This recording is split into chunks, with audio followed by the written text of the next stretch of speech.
Good evening, everyone. Thank you so much for joining us. I know this is a little different as, normally we're face-to-face when we host our consumer events, but we really wanted to take an opportunity to be able to let you continue dreaming about travel, start planting some seeds for when travel returns, because it will return again. And I think once it does, certainly there's going to be a lot of great destinations to explore. And with me this evening, I'd like to introduce Barb O'Reilly. Barb is from our Bears Lake location in Halifax, Nova Scotia. And also joining is Stacey Gargan, and Stacey's travel advisor in our Bears Lake location too. So I've got Bears Lake, Nova Scotia represented tonight. And our presenter this evening is one of our fantastic travel suppliers, and that's Member Choice Vacations. And Member Choice Vacations and CAA Atlantic have a very wonderful partnership. They have a wonderful product. I know both Barb and Stacey have personal experience that we've traveled with Member Choice Vacations, and it's been outstanding. So tonight we get to share some of that information with you. And without further ado, I'm going to pass things over to Ron Lonsdale, and he's going to talk about Member Choice Vacations. So over to you, Ron. Okay, well, I'm multitasking, and my wife says I'm not very good, but I'm trying to still admit people in and now share my screen. There we go. So thank you, Trudy. I have to say, arguably CAA Atlantic and CAA are our most important trade partners. So I'm Ron Lonsdale, Vice President of Member Choice Vacations. So I hope you, your families, and communities are keeping well and healthy. And as you know, right now we're keeping a greater physical distance, but emotionally we're coming closer together. So again, thank you for joining us tonight. But what better way to, connect the joy of travel by having one of our great guides who will be taking on a virtual journey through Iceland, France, and Central Europe. But before we get started with the presentation, I have a few housekeeping items to go over. So first, all the lines will be muted for the duration of the presentation, including the Q&A. But I would ask you to participate by typing in some of the questions in the Q&A panel. And we're going to read your questions aloud at the end of the presentation, and we'll answer as many as possible at that time. But, traveling with Member Choice Vacation comes with benefits. And, that really takes the guided travel experience to another level. And as we like to say with Member Choice Vacations, we give you more. So it's more peace of mind, expertise, more flexibility. And when we talk about travel, I always allude to as travel is the true educator, one of the few things that you can buy that makes you richer. And, when we say Member Choice Vacations, and I'll explain what it's all about and who we are, but it comes with benefits. And, so you being a member, you receive an added member benefit of $100 on every Member Choice Vacations tour you book. And when you book a Member Choice Vacations tour, you'll also enjoy a special savings that includes up to a $75 optional excursion. And this is combined with any seasonal saving offer and your Member Choice Vacation loyalty credit. Now, when we talk about Member Choice Vacations, CA Vacations is the program, Member Choice Vacations is the product, and it's actually operated by Colette, and we're celebrating our 103rd travel season. Now, most important through these unprecedented times, we're talking about the traveling well experience, the new norm of travel, what that normalcy of traveling is going to be. And, you're going to want to know what that experience is going to be leaving your home, at the airport, and over at destinations. So, this is where what we have done is we're talking about, how we intend to continue to deliver on the health and wellness protocols. The enjoyment is going to be remaining our top focus and priority. When I look at, how we're rolling this out, our team of consultants, we consult with health and security experts all around the world to ensure that, your safety is looked at. So what we've done now is, this is the steps we're taking for you right now.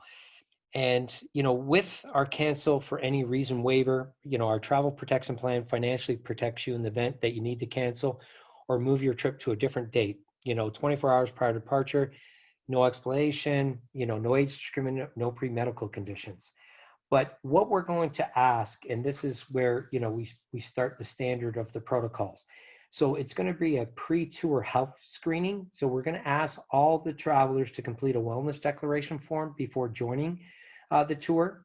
With our private sedan service, so with air-inclusive bookings within a 100-kilometer radius, we provide door-to-door sedan service. So their journey really does start from the door, but your ride to and from the airport will be stocked with fresh water. And for every pickup, all surfaces will be disinfected with daily hand sanitizers, Lysol wipes, and it's a thorough cleaning with every ride. Also with air travel, very important. I don't know if anybody is, there was just a breaking news release that Air Canada's chief medical officer is going to urge the Canadian government to reconsider a quarantine, loosening the restrictions based on a science-based approach, which is good. So when it comes to air travel, specific details will vary by airline, but the standard operations typically include flight attendants wearing masks, sanitizing all surfaces between flights, and also the airports are doing an incredible job with the cleanliness and hygiene. What we're doing when it comes to our guided tours, tours are going to operate with a number of empty seats to allow guests to space out for more comfortable experience. So typically tours will run at 30 to 35% of the seats open to allow for that good physical and social spacing. Our explorations, which is our small group departures and distinct with travel styles, average maybe 12 to 14 guests, no more than 19. Also, what we're going to be doing with our classical and signature tours, we have about 150 departures that are going to average 21 passengers per departure. Now, we do have one of our great guides that's going to take us on this journey, but when it comes to our tour managers, we've enhanced our already high levels of training for the tour manager and our local experts. So they're going to be highly trained to handle a variety of unexpected situations, including illness or any emergencies.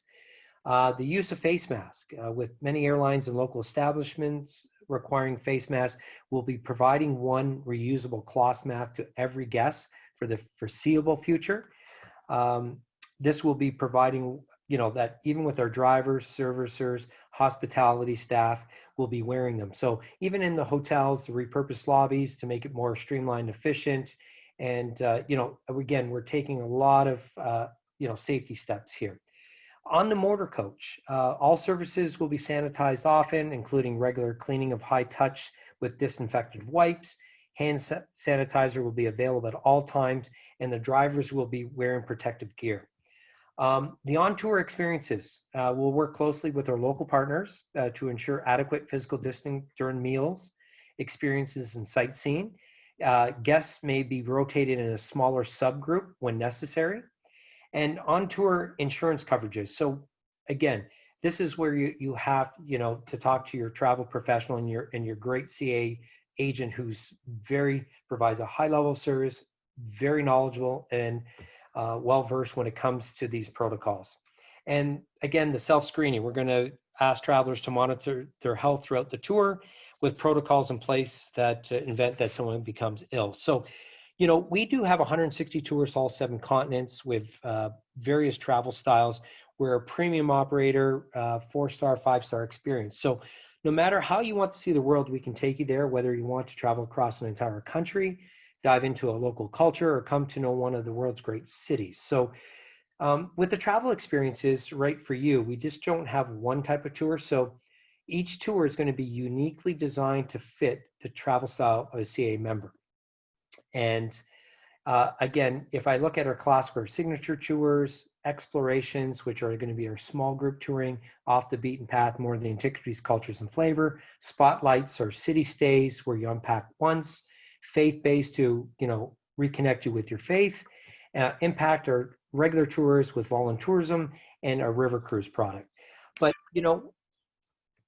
sorry about that. So, when I look at how we list our our hotels, our boutique properties, you know, whether it's the amenities, the history, the view, or location, the accommodations really turn out to be a highlight of their own. So we actually have curators, product designers, and managers that, you know, carefully select each hotel to best fit you into your inclusive itinerary. So a few of these, and I know Trudy, Stacy, and Barb, they were talking about some of the member choice experiences they had on tour. Drumlin Castle over in Ireland. On the bottom left here, you know, this is Riyadh Yakuk in Fez. It was a wealthy merchant's palace converted into a 12-room hotel strictly for the member choice vacation guests. And also, when we talk about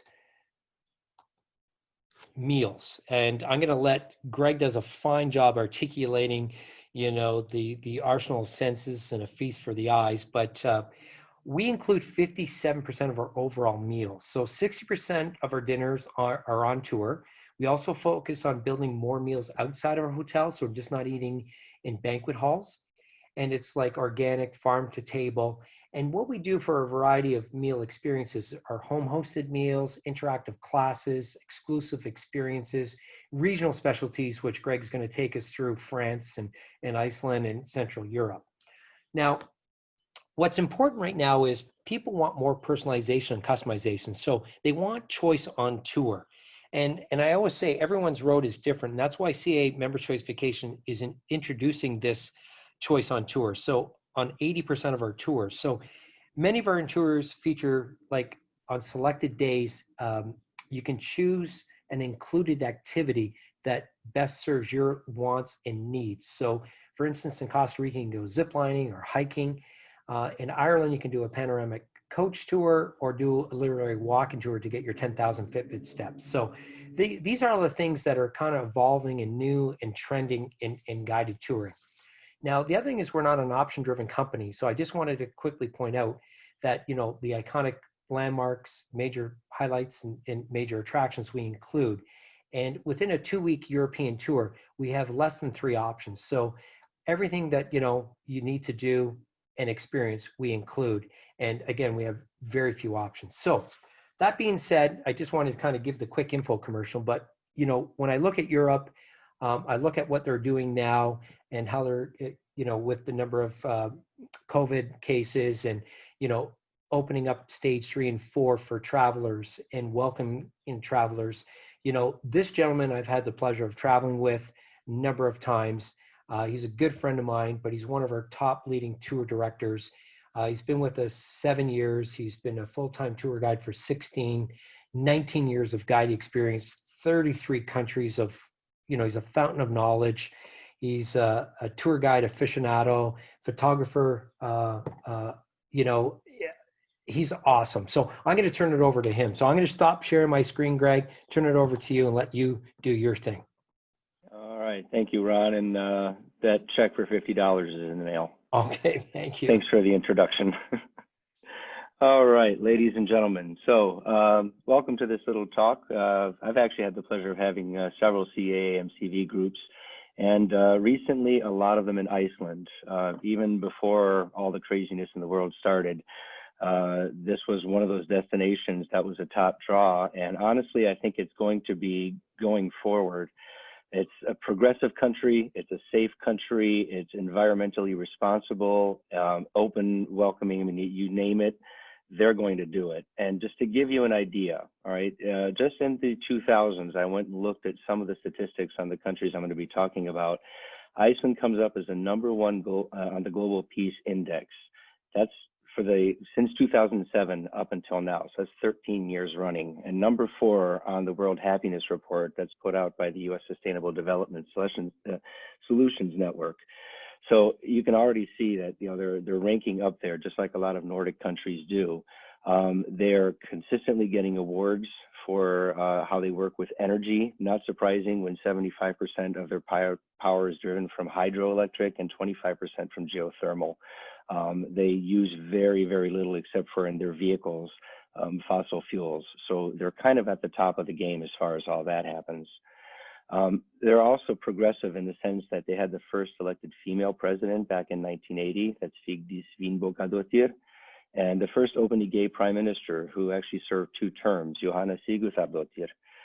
They were the first ones to force employers to close the gender pay gap. In 2018, any company of 25 plus must pay equally for equal work. So they're at the front of it. And a little collection to Canada, Leif Erikson, they now know archaeologists found Lanso Meadows in Newfoundland, and they were the first ones to quote unquote discover the New World. So there's a lot of great little connections that I see there. And in the time of COVID, another nice thing, these are the only 5, well, there are technically 4 towns and 1 city. Reykjavik is the only city on the island. Those are the only places that have more than 10,000 inhabitants. So you'll see that most of our touring when we're in Iceland, you're naturally socially distanced, which is great. So we have 3 programs. One of them is kind of our stalwart summer program that we've been running for years and years and years. And it is a spectacular view. It's kind of like Iceland in a nutshell. Here you can see the Geysis geyser, all right? Its name is actually Strokur going off. And you can see here that we come into Reykjavik for a couple of nights, make our way up to the Snæfellsnes Peninsula, spend a night in Stykkisholmur, and then we spend time along the south coast before making our way back to Reykjavik via the Blue Lagoon. And we offer a couple of different choices as we go on that particular tour. Here, Experiencing the Northern Lights is a tour that we've been running for about 4 years now. And just a little kind of aside, this picture was actually taken on a summer program. This was done in the month of October on our shoulder season tours. You sometimes can get the benefits of the Northern Lights even if you don't go on the Northern Lights program. Remember folks, no guarantees, it's a natural event, but statistically speaking, I think I have run 33 tours for the Northern Lights, and I've only had 3 not come out with seeing lights. So that's, if you know how to hunt for them, they're pretty easy to find. And for that program, it's similar to the summer program, except we don't go to the Snæfellsnes Peninsula. We concentrate down in the south where we have usually better and clearer skies to hunt for the Northern Lights. And then we have an explorations program. This one's nice because it treats you to the north of Iceland. I love this picture. I took it in Húsavík. It's my Hemingway Old Man in the Sea picture. But you just get some spectacular views up there. And as you can see here, you don't go to the south coast, but you do the north coast. And so it's a really great way to see the island. And again, we offer some choices on tour, and I'll show you those as we go through as well. So all of them obviously go through Reykjavik, and you're going to see now, folks, most of the pictures in this presentation I've taken. There's just a couple I haven't. And I wanted to do that so that you could see this is what you would be able to take pictures of on your own. All right, I have a 10-year-old camera, so there's nothing special. I'm not a true professional. I've just got a bug for it. And you can see just walking through, this is a harbor on one of the long summer nights in July with the Harpa Concert Hall. So you can see the modern architecture meeting up to the old harbor. You can see the typical corrugated houses when you walk through in the downtown Reykjavik area, and they have just a special color year round. But then you've got a touch of the modern, right? This is some of the new apartment complexes between Reykjavik and where the Reykjavik summit was held between Ronald Reagan and Gorbachev. And you can see that they put a statue up that kind of reflects the Nordic style. So you can be walking outdoors, and it's a very interesting city because it's rare that it's so busy that you're bumping into people. You don't think of Reykjavik as a New York City or a Paris or a London. You really think of it as a small capital. And for those who like walking outdoors, street art is prevalent all over the place. It's almost encouraged, and some amazing examples like this one that you see here. And then there's the food, the Icelandic hot dog, the very famous Icelandic hot dog. It is a hot dog that comes with ketchup, mustard, a special remoulade sauce. You get yourself some crispy onion and some raw onions, all right? It's ein mit öll, as they say there. It's one with everything. People sometimes also ask our local guides what is in the hot dog, and they will gladly answer 70% lamb and 30% better not to ask. But I'll tell you what, it's a wonderful treat. I'm not usually a big fan of hot dogs. Those are great. Now, during the summer programs, when we go to the Snæfellsnes Peninsula, we get to see this particular glacier here. And on the explorations tour, you even have an option to go walking on the glacier. It's the Snæfellsjökull Glacier. For those of you who remember your Jules Verne, this is where the journey to the center of the Earth actually begins. And this here is Kyrkjafell Mountain on the left-hand side. It's a very distinct shape. Those of you who may have seen the film The Secret Life of Walter Mitty, it actually serves as a backdrop in that film. And this is here when the midnight sun was just kissing the horizon, about to make its way back up. And when you stay in Stykkishólmur, this is the view directly across the way from our hotel towards the bay, the beautiful modern church that's built there. There's a lot of Nordic design churches in Iceland that are absolutely spectacular. And we also get a little treat where we get to go and taste the Icelandic, you may have heard of it as fermented shark or rotten shark or cured shark. It's called hákarl. And I'll just read this off to you, folks. The unsuspecting tourist grabs an innocuous-looking toothpick with a piece of hákarl and rye bread. Notice the innocent, almost naive look on his face. Eager to try something new and broaden his culinary horizons, he pounces on the hákarl like a ravenously starving leopard on an injured gazelle. Convinced that the stories about the fermented and air-cured shark's taste were greatly exaggerated, he seems to relish this new delicacy. In the name of all that is good, pure, and holy, what the heck was that? Next time, bring brennivin, which is their aquavit, their little schnapps that they also have it with. You may have heard about this stuff. A lot of people kind of get worried about it. They may have even heard that Anthony Bourdain said it was the one and absolute worst thing he's ever tried in his life. I've had it every single time, and I consider myself to be relatively normal, so I think it'll be okay. But to wipe your palate of this, here's a picture of the big summer draw. It's not the national bird of Iceland, that's actually the gyrfalcon, but it's the national marketing bird for sure. It's the North Atlantic puffin. And just a little aside, when I really want to go and see them, the best months to go and see them towards the end of June, July, early August, because they only come to the island for the raising of their eggs and their little hatchlings, and then they go back out to sea. But this is the largest population of any country in the world that comes here for breeding purposes. So we have a little cruise on Breiðafjörður where we get to go and see them up close and personal. And as part of that cruise, we also do a sushi tasting where they actually bring up some scallops and they shuck them right there. They have a little soy sauce and a little ginger and some chopsticks, and off you go. And I'll tell you what, there is nothing more spectacular than that straight out of the sea. And this here is a turf church. There's been a church on this spot since the year 1000. Now this one dates back to the 1860s. And we see this as a special wow stop on our northern program. So the explorations program that goes to the north. And we make special little stops like that wherever we go. And on that program, we do something that is absolutely spectacular. We meet the Icelandic horses. Now they are smaller than other horses. You never want to call them a pony, right? If you go to Iceland, you call them ponies, them's fighting words for the Icelanders, all right? They're definitely horses, and you can see me on my favorite horse. His name is Somi there on the right-hand side, going for a ride. I'm a 6 foot tall, 1 meter 86 individual. So you can see that it's not a big horse, but they're very sturdy. They were the main form of transportation really up into the middle of the last century. So they're very important. And for those who are a little bit worried about riding the horses, although they're perfectly gentle, or they may just not be physically up to it, we offer an option of going on a horse photo tour. And you can see that there on the left-hand side. Then we continue up north. This is Goðafoss. This is the waterfall of the gods, or the waterfall of the chieftains, depending on how you translate it. And this is a place where in the year 1000, the law speaker, who is the most important person in the Icelandic parliament, when they decided to Christianize, this is where he brought his pagan idols and threw them over the waterfalls. And it's kind of an important piece of Icelandic history that all Icelanders know and are aware about. And you've heard obviously of the Blue Lagoon, but on our northern program, we actually take you to a nature bath in Mývatn.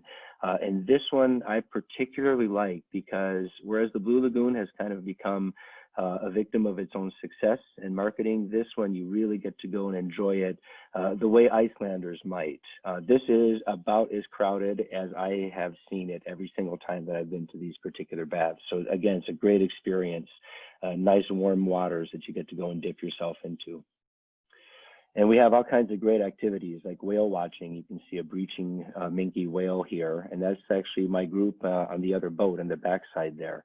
So you get to take a rib boat, which unlike some of the bigger boats out there, you really get to be up close and personal with the whales. And you see spectacular things like this geothermal area. It's near an old sulfur mine in the north called Kverir. And, you know, fumaroles, I'll let you know, it smells of sulfur, right? If you don't like rotten eggs, it's one of the things you do have to get used to in Iceland, because you do come across that every once in a while. But you get these amazing sceneries like this.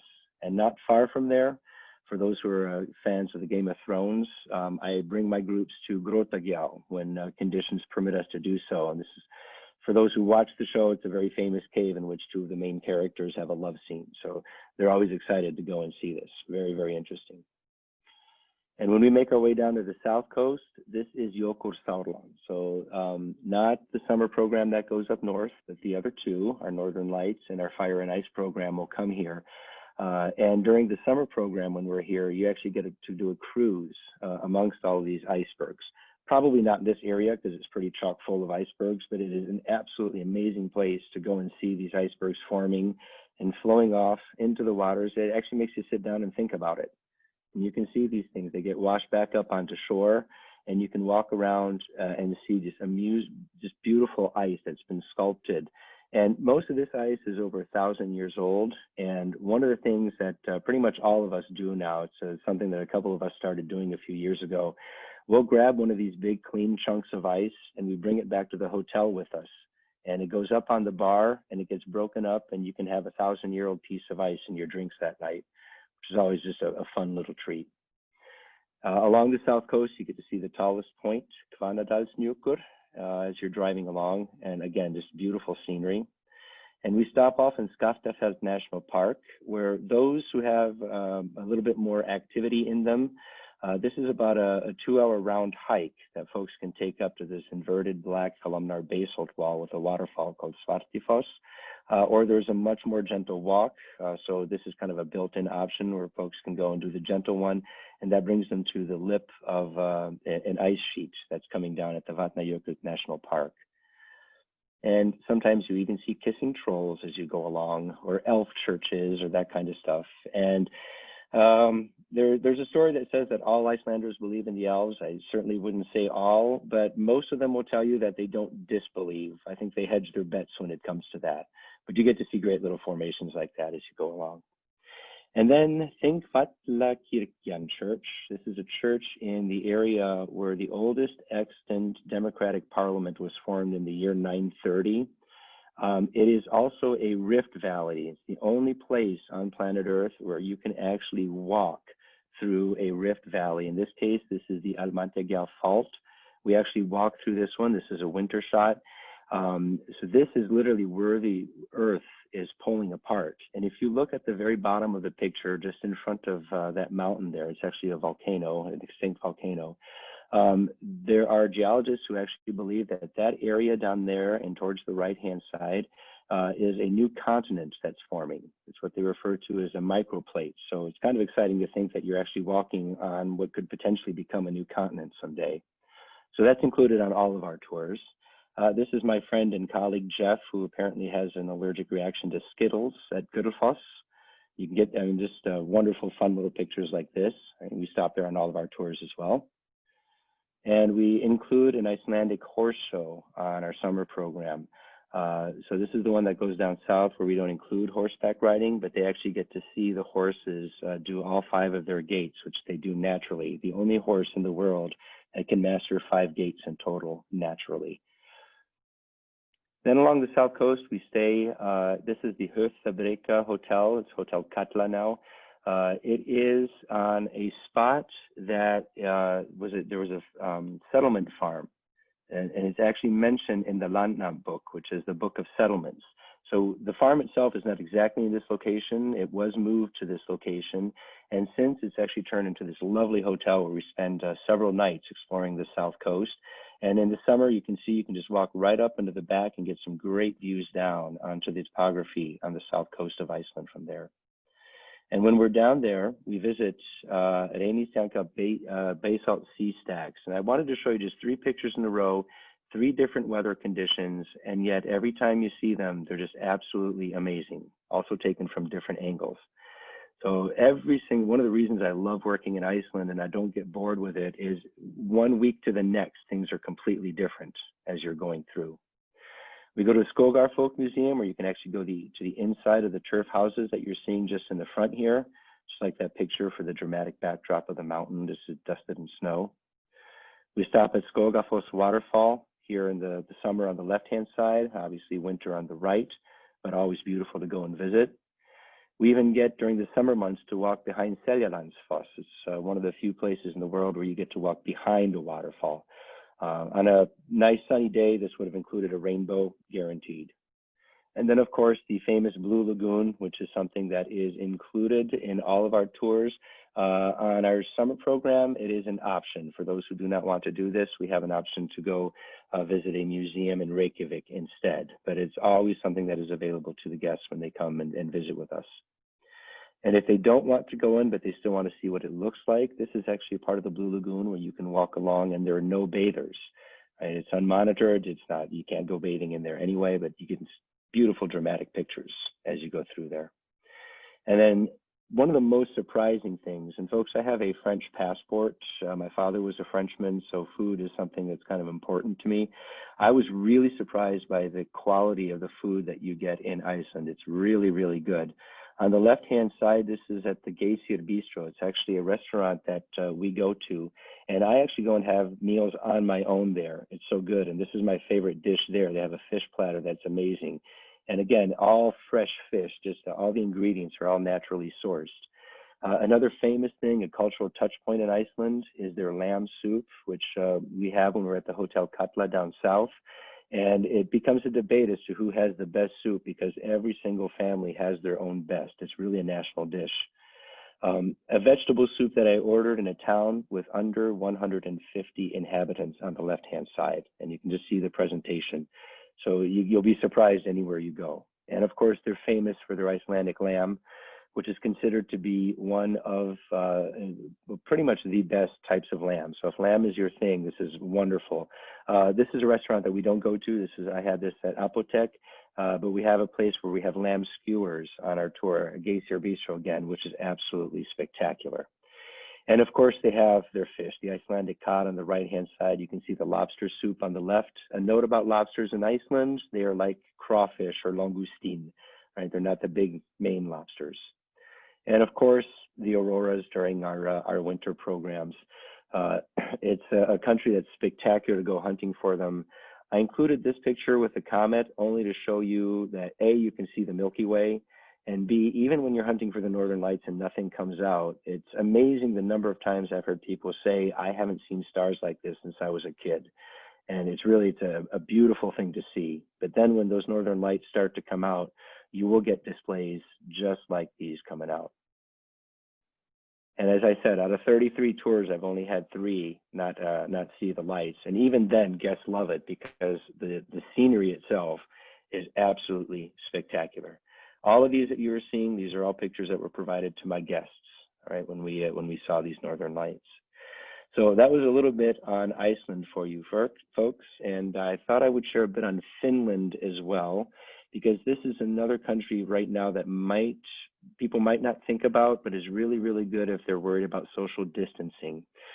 It's great. It's another one of those safe countries. You can see #1 in the Fragile States Index. It's a bit misleading. What that means is they are the #1 most sustainable country when all things are taken into account. That includes their healthcare system, gender gaps, their infrastructure, renewable energies, et cetera, et cetera, et cetera. And you can see at #1 on the World Happiness Report for the last 3 years running. So they're at the top of that. Top 4 in the Global Gender Gap Report. And one of the things that I love about going to Finland is the fact that you get to meet the only indigenous people, the Sami people. You might know them as Laplanders, although it's a term that they don't particularly like anymore. So the Sami, it's really, really a wonderful place to go and visit. And we do that as part of a Northern Lights program. And you can see this. This is one of the pictures I just took last year, as a matter of fact, while we were on that tour. Here we have a couple nights in Helsinki, make our way up to Kakslautan, an Arctic resort for 3 nights, and then we're back into Helsinki for our last night. And Helsinki itself, I find magnificent because you see the Nordic and the Germanic architecture and the Slavic, the coming from Russia architecture that meld in beautifully together. It's a fascinating capital city to go and visit. And while we're there, we go to Sausu Laukanen's Restaurant Olo, a one-star experience that is just amazing. You can see him here. He's actually preparing the dish that got him the 1 star. It's a particular pate with tart cherries, and it is absolutely astounding. He actually comes out and speaks with our groups while we're there. But the big draw here is making our way up into Finland and to the northern stretches above the Arctic Circle. You have a choice. You can spend a couple of nights in these cabins. Now, cabins at this resort are like rooms in a hotel. So if it was a room in a hotel that you had, you would have a cabin here. And in this particular program, you have a choice. You can spend all 3 nights in a special cabin that has a glass igloo attached to it, or you can spend 2 nights in the chalets that you saw before, and then your last night you move into a special little igloo like this. It's a special patent that they have. They have special gases and heating systems that clear off any snow or ice above the igloo so that if the lights come out at night, you're sleeping directly below them. It's an absolutely magnificent place to go. This is one of the few pictures I didn't take, but it's 2 of my colleagues, Kristen and Nadine, who are on our husky sled ride there. And it's just amazing to see these huskies pull us around. So you're actively doing this as you're visiting. And we also have a visit to go and see Santa. We sneak past an elf house. You can see me talking to Santa about the finer points of coal and the lumps of coal I've gotten over the years. We even meet an elf. She takes us on a walk. She's the one who takes us over to Santa. But one of the great parts here is we get to visit with reindeer. And you actually get to walk out there. You have a little bit of moss in your hand. She goes out there to get the first rush taken care of when they come to feed. But then you can go right up next to them and you can feed them. It's a great experience. And then later that night, you go on a sleigh ride with them. This is the only shot I have a Sami person over on the right-hand side there helping get folks ready to go. This night, we didn't see the northern lights, but when the skies are clear, it's not a guarantee, but almost a guarantee in Finland that you'll get to see some because it doesn't take very much geomagnetic activity to see those northern lights. So other great experience. And then France. Being part French, it's something I can certainly talk about. The best program I'm thinking if you're going to France that really captures all the big highlights would be our France Magnifique tour. And that particular tour, you'll see you come into Paris, you go spend time in Normandy, you make your way over towards Brittany, down to the Loire Valley, over into Lyon, which is the culinary capital of France, down to Avignon, which is famous for its Palace of the Popes, and then along the south coast of France, finishing off in Nice and the Monaco area. So it's a beautiful tour that highlights things like obviously the Eiffel Tower, which recently reopened. I hear that you have to take you can't take the elevators right now, just the stairs. So I think the stalwart ones are doing the visits right now, but that's probably going to be changing very soon. Notre Dame de Paris on the left-hand side, obviously before the fire.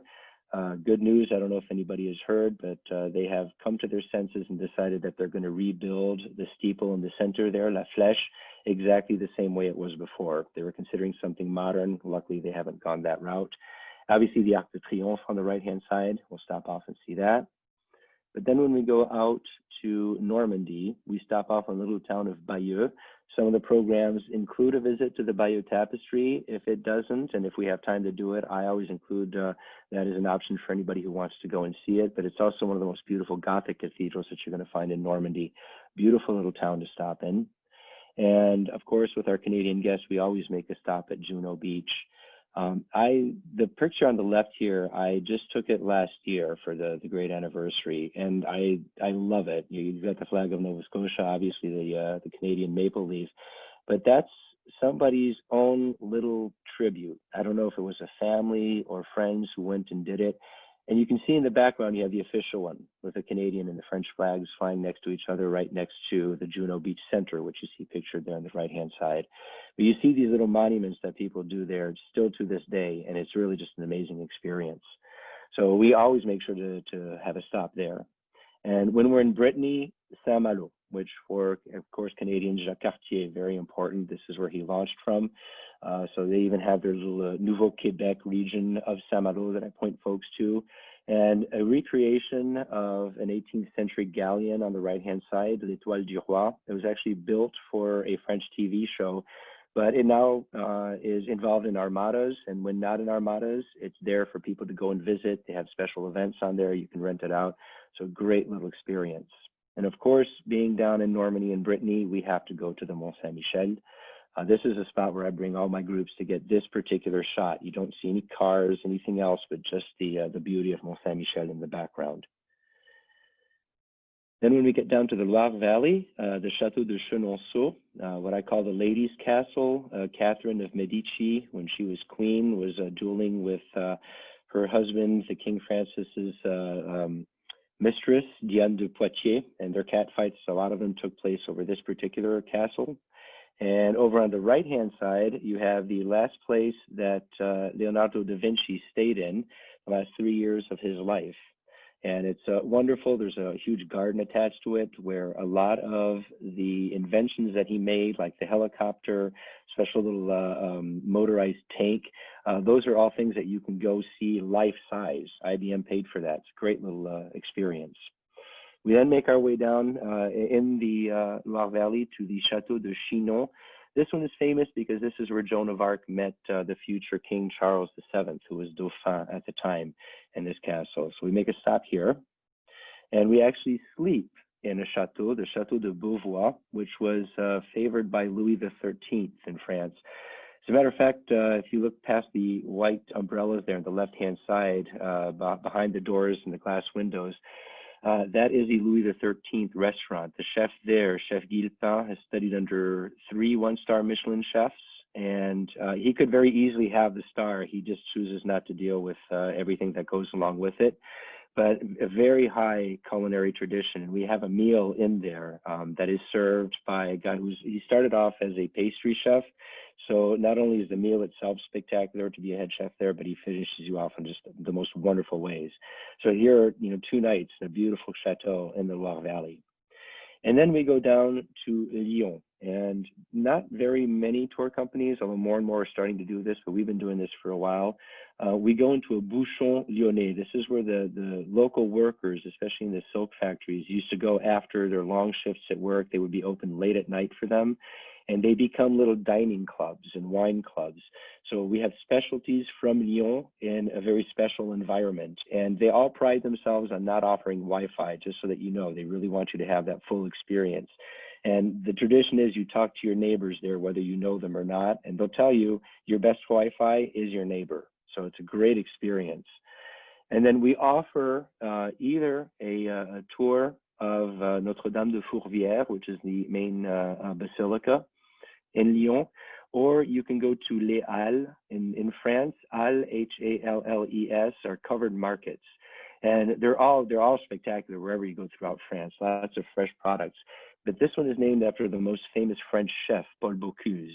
And I think he had 3 Michelin stars at once in one restaurant, something that's just top of the tops. So everything you see there, you just see cheeses and pastries here, but you have meats and wines. I mean, anything that you can think of that is edible, you will find here. So again, great choices that you have on tour as to what you want to go and visit. We also make our way down to the Pont d'Avignon, and Avignon, the Palace of the Popes there in the background on the right-hand side, and the Rhône River.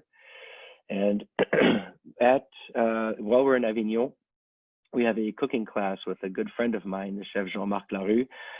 He has been involved in doing cooking classes and cooking for everybody, I think for about 25 years now. And his presentation is how to make lavender honey infused crème brûlée.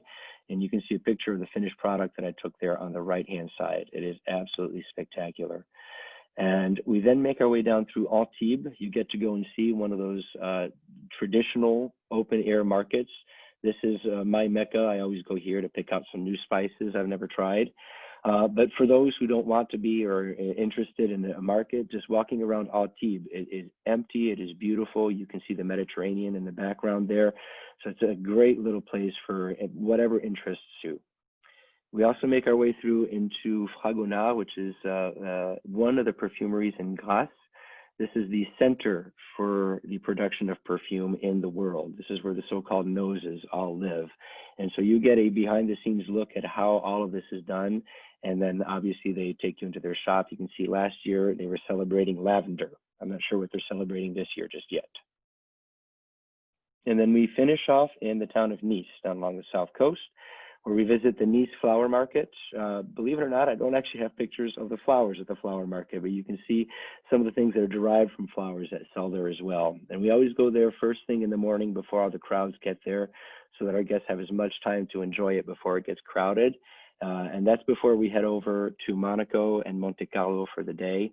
You can see the picture of the princely palace there on the left-hand side. Grace Kelly's office was just back there in the gray part of the building under the tower there, the larger darkened windows where her office was. And of course, you know, some Rolls Royce and Bugattis out in front of the Casino de Monte Carlo, which is the more decadent part of that particular visit on that day. And then of course, France and its foods. The salad you're seeing there on the left-hand side was in a small little perched village of Gordes. We stopped there for lunch. I walked into this place. The guy has 5 tables in his restaurant. I ordered a light salad. This is what came out. I was absolutely astounded. But you can see on the right-hand side, the handmade ice creams. You have them from poppies and violets there, some tomato basilicum in the background as a sorbet. You can get all kinds of different flavors. Remember that chef that we do the cooking class with the crème brûlée? He also is a member of the Chartre de la Bouillabaisse, which is the charter for the bouillabaisse, which is a very famous French soup that takes 2 days to prepare. I got to have that, and of course, snails. That's France. You have to have snails while you're there. I always encourage my groups to try them. I go out with them, show them how it's done, and I'm very happy to report most people do try it. Whether they like it or not is a different story, but they do try it, which I think is a great thing. And then the big pièce de résistance. I know that you have a tour in, I believe, the fall of 2022 going to Oberammergau. Colette actually offers 7 different itineraries going there. One of them, the Imperial Cities Tour, is one that takes you through Budapest. This is the Parliament building there, probably the most beautiful Parliament building I have seen in my travels, certainly in Europe. And this is a scene when we do just a little cruise along the Danube in Budapest. We also go up to the Fisherman's Bastion with the Matthias Church on our left-hand side. You can see Saint Stephen or Istvan there on his horse. He's the one who Christianized the Hungarians. And the bastion itself over to the right-hand side that gives spectacular views from the Buda side down to the Pest side over the Danube and towards that Parliament building that I just showed you. And there, we spend a couple of nights there. And I always recommend, and we have included as one of our meals, the Csíkos goulash, right, their goulash soup. And one of the big things that I like to encourage people to take back is their Hungarian paprika. They have the sweet and the spicy. It's always 3 parts. They'll tell you 2 parts spicy to 1 part sweet, but you can do it however you would like to do it. The only thing you can't take back home with you are the dried chili peppers that you see at the bottom. That is not permitted, nor the garlic that you see up top, right? Those are fresh fruits, vegetables. Those wouldn't be permitted. I also take folks, interestingly enough, to the Western market there because you can buy saffron at 25% of the cost of anywhere else in Europe. It's a great place to go for those who like cooking. On that particular tour, we continue on to Bratislava. You can see Bratislava Castle by sunset over there on the right-hand side. And here's Pavel Filagas, who's become a friend over the time. He's one of the street artists that you find in Bratislava. As a matter of fact, I usually call him up and ask him if he's going to be there, because if it's a nice day, it's one of the lovely little souvenirs, and it goes to help a guy who doesn't take advantage of tourists coming through. It's a beautiful town, actually, to go and visit. And it leads us over into Vienna, where probably one of the most beautiful city halls you will see. This is the Rathaus in Vienna. The Hofburg, right, the summer palace, the winter palace of the Habsburgs in the city proper. And of course, if you're in Vienna, it's either Wiener Schnitzel and or the Viennese coffee experience. Vienna is one of those places, if you go and you order coffee, you don't just say, I want a cup of coffee. You have to be more discriminating about it. You can't, it's kind of tantamount to walking into a butcher's shop and saying, I want meat, right? They need more specifics. So you can see one of the café crèmes there on the right-hand side. We then continue on to Prague. Here here you can see St. Vitus Cathedral in the background with the Royal Castle in the front. And one of the statues, I'm on the Charles Bridge as I take this picture. This was a Jewish gentleman, if you're wondering why you see Hebrew written on the cross, who had been accused of blaspheming. And so he paid for the statue to be put on the Charles Bridge to atone for his sins. So it's an absolutely beautiful city. A lot of people say that it looks like a Harry Potter city. And when you see the Church of Our Lady Before Teen in the Old Town Square, it is not too surprising. And there's a lot of this type of architecture in the city of 1,000 Golden Spires. So it's a beautiful place to visit. And here, I always recommend the Czech goulash. My personal favorite is the Old Town goulash on the left-hand side in the restaurant there. We do have free time for this. It's the goulash itself is not included because the Czechs are not as known for it as the Hungarians, but I definitely encourage people to try that. And with Czechoslovakia or Bohemia being the place where Pilsners started, I always recommend going and finding a little bar to enjoy a good Pilsner. And I point out some of them. This is one of the ones, the Kolkovna, that I point out, which still has the feel that it did during the Cold War. So it's a wonderful experience there. And then when we get into Austria and southern Germany, we make stops at places like Melk Abbey, right, which we go and visit. Dürnstein, this is on a river cruise program on the Danube, right? This is a place where Richard Lionheart was actually captured and imprisoned and held for ransom for a while. Neuschwanstein Castle, Mad King Ludwig's Castle, is also something that we go and visit. Spectacular view here. The Ettal Abbey, and again, beautiful Gothic architecture. This is found in Bavaria. And we make our way over one program to the Hofbrau, and I always make reservations for those who want to go and see the Hofbrauhaus in Munich or any of the other Brauhauses that are there that they might be interested in seeing. But the big thing, obviously, when you're down there is for Oberammergau. This is one of their stock images. A brief history of where the Passion Play comes from. The oral history will tell you that in 1633, they had quarantined themselves off as the plague was approaching, but a soldier who was returning from the 30 Years' War knew how to sneak into the town, brought the plague in, and that there were 84 people who died of it before the town elders prayed and promised to hold a Passion Play if nobody died of it. Nobody died, so they kept true to their word. In reality, historical records have shown that it had shown up already in 1632 and lasted through 1633. But all the other facts of the story line up with the number of dead and all that. What's fascinating, it's not the only place in the world where there is a Passion Play, but it is the longest running one. And you'll see they held their first one in 1634. 1770 is the only year that it was canceled. And it has been postponed a few times, just like this year because of COVID. 1920 to 22 was just because Germany had not yet recovered after World War II. 1930, they moved it to 1934 to celebrate the 300th anniversary. It was kind of used as a stage play by the Nazis at the time. 1940, canceled during World War II. And then in 1980, they also moved it over to 84 for the 350th anniversary of the Passion Play. And this is what the Passion Play stage itself looks like. And you can see this is the entire town that is involved in this. You have to have been, the new rules now, I believe, you have to have been a resident for a minimum of 10 years, but they prefer obviously people who were born in the city. And they put on this play, and you can see that when we come, we have 5 different programs that sit in the category 1 or the darker green seating, 2 of our programs in the category 2. And I believe the Imperial Cities that you're going on, that is going to be category 1 seating.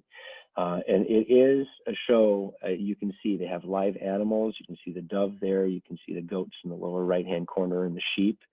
Right? So it is a full-on production. And if you can imagine that they run this regardless of the weather.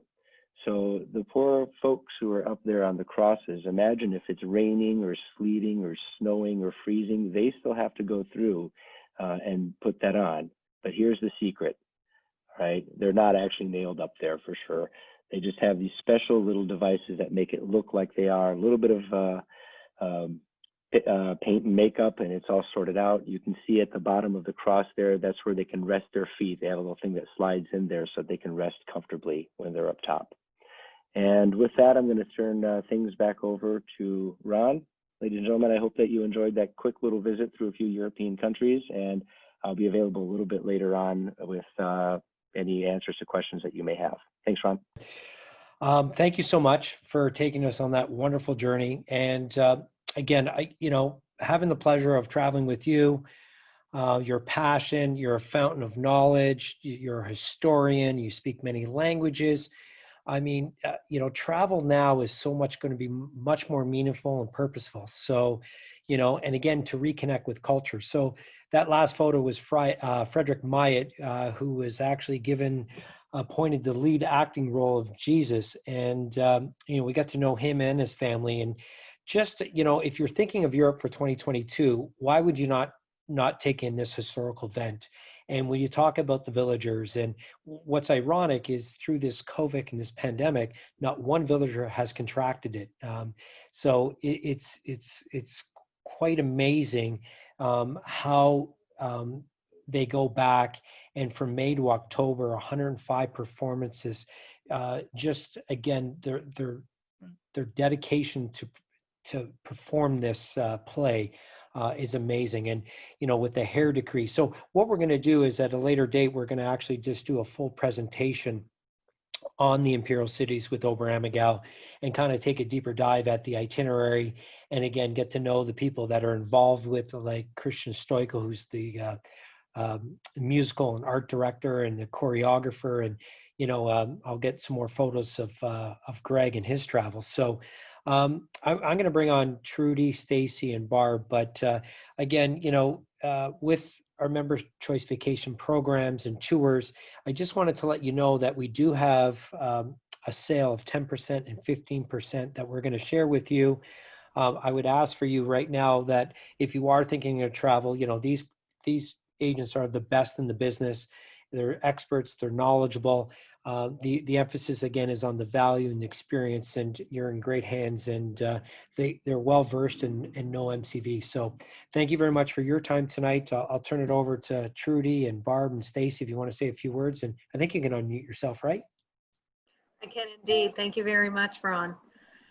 Well, I know I thoroughly enjoyed the presentation. The Northern Lights have always been on my bucket list, and after seeing Greg's picture, I think it's kind of bumped up there a few more notches, to be quite honest with you. So again, Member Choice Vacations, many of our travel advisors have experienced the product and would love to share that information with you.